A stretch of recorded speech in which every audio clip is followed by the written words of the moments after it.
Quand M. Bahouri a été exclu à l'UFDG, c'est lui qui est passé partout pour dire que Bahouri est parti. Il est parti, il n'est plus question de revenir. Il disait même à l'époque une belle formule qu'il n'y a pas de mariage forcé. Et il a raison, à juste titre. Aujourd'hui, il est dans le même registre, il doit partir.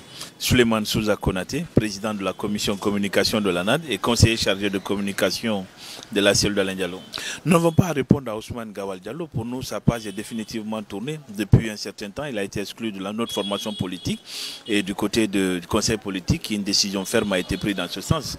Ousmane s'est du passé. Ce qui est important pour nous aujourd'hui, ce sont les activités qu'on a entamées depuis un certain temps dans le cadre du renouvellement des structures de notre parti en vue de la programmation de notre congrès national qui va se tenir très bientôt. Un congrès d'ailleurs qui va être présidé par le président de l'UFDG, son Excellence M. Cellou Dalein Diallo.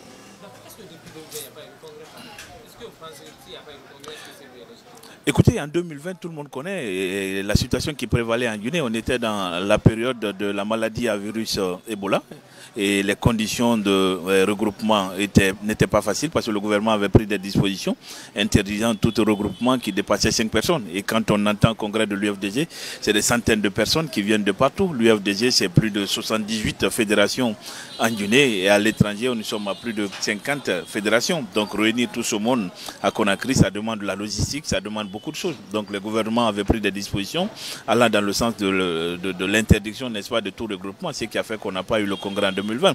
Après la prise de pouvoir de l'armée, vous avez suivi que ce n'était pas non plus facile parce que tout de suite on a senti une réelle velléité de la part du CNRD de confisquer le pouvoir et de confisquer toutes les libertés individuelles dans notre pays, ce qui nous a amené, n'est-ce pas, à nous opposer. Ça nous a conduit à des manifestations, beaucoup d'autres choses, ce qui nous a empêché jusqu'à date de tenir le congrès. Mais rassurez-vous, nous sommes en train de faire le travail. L'étape de la moyenne Guinée est quasiment terminée, à part la baie.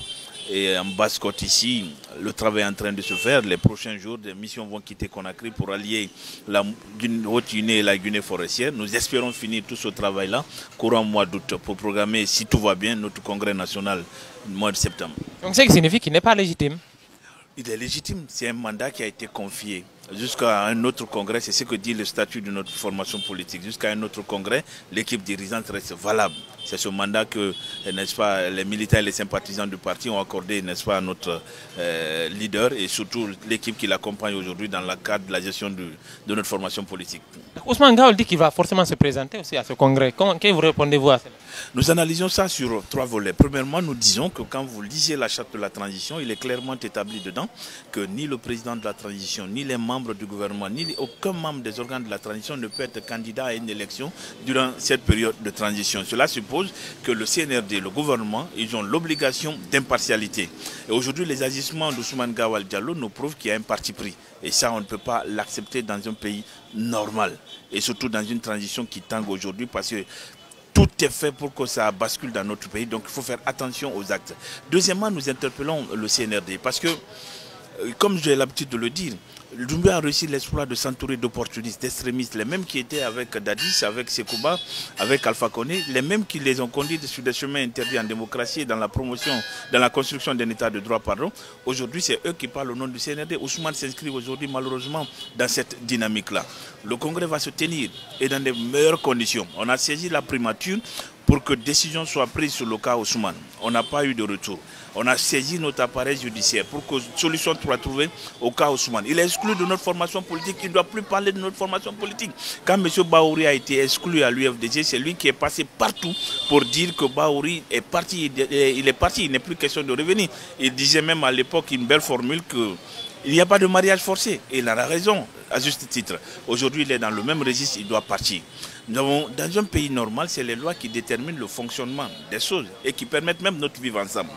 Vous avez saisi la primature, pas de retour. Vous avez saisi votre appareil judiciaire, pas de retour.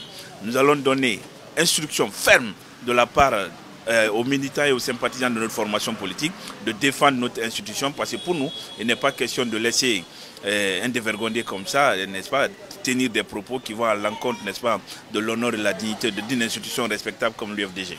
La dernière fois qu'il y a eu un bras de fer à l'UFDG, il y a eu un mort, un journaliste qui était mort. Vous ne craignez pas cette fois-ci aussi qu'il y ait des morts?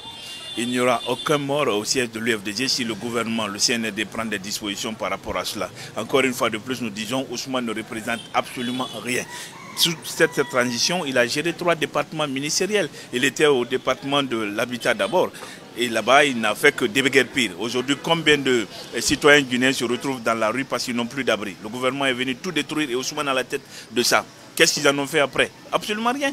Moi, je viens de Doubrika, je vois tout est détruit, mais il n'y a même pas une seule action qui puisse permettre aux citoyens de dire que le gouvernement a raison de casser parce qu'il y a une activité d'intérêt général qui doit être faite à ce niveau-là.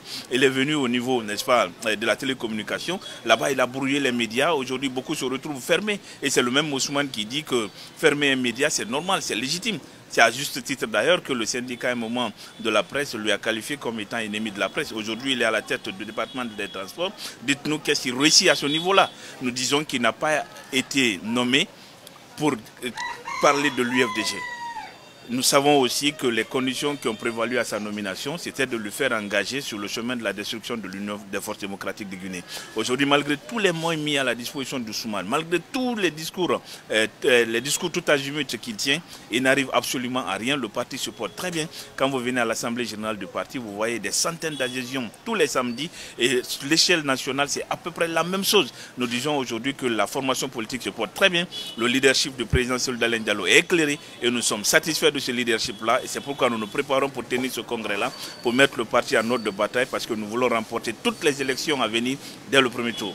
Mais c'est le absent du pays, est-ce qu'il va rentrer? Je disais tout à l'heure que son retour est subordonné à un certain nombre de préalables, notamment la finalisation du processus de validation, de renouvellement et de validation des structures au niveau des sections, des comités de base, des fédérations, ainsi de suite. Ce travail, nous sommes aujourd'hui à 55% bien fait.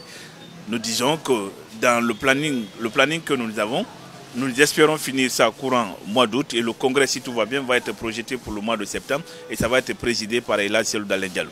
Vous ne craignez pas, vu que Sadiba a été tué et est mort dans des conditions toujours opaques, vous ne craignez pas que Cellou Dalein aussi soit interpellé avec l'affaire Air Guinée? Nous déplorons, n'est-ce pas, l'assassinat du général Sadiba. C'est triste toujours de perdre un intellectuel de cette façon-là. C'est ce qui a mis ce pays-là en retard. De 1958 à nos jours, l'État guinéen a été toujours violent. Malheureusement, la justice ne suit pas. Nous disons encore une fois de plus que, puisque vous faites allusion à cela, le dossier Air Guinée est totalement vide. Tous ceux qui sont intervenus dans ce dossier-là, vous les avez écoutés un bon moment, notamment M. Mamadou Sylla, qui vous dit que Cellou Dalein Diallo était opposé, n'est-ce pas, à la vente de l'avion. Et il était même celui qui ne voulait pas que les opérations, n'est-ce pas, puissent être exécutées. En tout cas, l'avion soit vendu à Mamadou Sylla. Vous l'avez écouté suffisamment. Et il a dit qu'il a déposé son argent au compte du Trésor public et il a même sorti des pièces par rapport à ce dossier-là. Nous disons que c'est totalement vide. Cellou Dalein Diallo est un justiciable comme tout le monde. Il n'a jamais fui la justice de son pays, il ne fuira jamais la justice de son pays. Si une convocation en bonne et due forme est établie, il va répondre. Mais ce qu'on ne va jamais accepter dans ce pays, c'est l'utilisation de la justice à des fins politiques. Parce que ceux qui sont détenus aujourd'hui, on les reproche d'être des délinquants économiques, d'être des gens qui sont enrichis dans la corruption, même si le CNRD ne fait pas mieux aujourd'hui. En 3 ans, ce que le CNRD a fait en termes de destruction, d'enrichissement illicite, la gouvernance Alpha Condé ne l'a pas fait en 11 ans. Vous pensez que Cellou va revenir au pays, malgré la détention de ces Kassori Fofana et autres là? Et vous pensez qu'il va revenir avec ça? Vous craignez rien? Nous ne craignons absolument rien. Il a dit lui-même chez vos confrères de RFI, aller en prison, aller en exil fait partie, n'est-ce pas, des risques à prendre quand on fait la politique en Afrique, et surtout dans un pays comme la Guinée. Il va revenir, Cellou Dalein Diallo, ce n'est pas n'importe qui. Il y a des millions de Guinéens qui lui font confiance et ces millions de Guinéens sont prêts, déterminés à mourir pour sa cause. Nous pensons que le CNRD a encore de l'intelligence à l'intérieur pour ne pas aller sur ce terrain-là, parce que nous n'accepterons pas, encore une fois de plus, que la justice soit instrumentalisée à des fins politiques et nous n'espérons pas. En tout cas, nous osons croire qu'il y a encore des intellectuels, de l'intelligence à l'intérieur du CNRD pour ne pas penser à faire mal à un Guinéen qui a suscité énormément d'espoir tant au niveau national qu'à l'étranger, comme Cellou Dalein Diallo. Vous pensez qu'il va revenir? Vous êtes sûr qu'il va revenir en Guinée pour le Congrès? Nous travaillons tranquillement sur le terrain, sereinement sur le terrain. Nous osons croire qu'à la fin de mi-août, nous allons finir ce processus de renouvellement de nos structures. Le congrès est projeté pour le mois de septembre. Ça sera présidé à Conakry ici par Elhadji Cellou Dalein Diallo.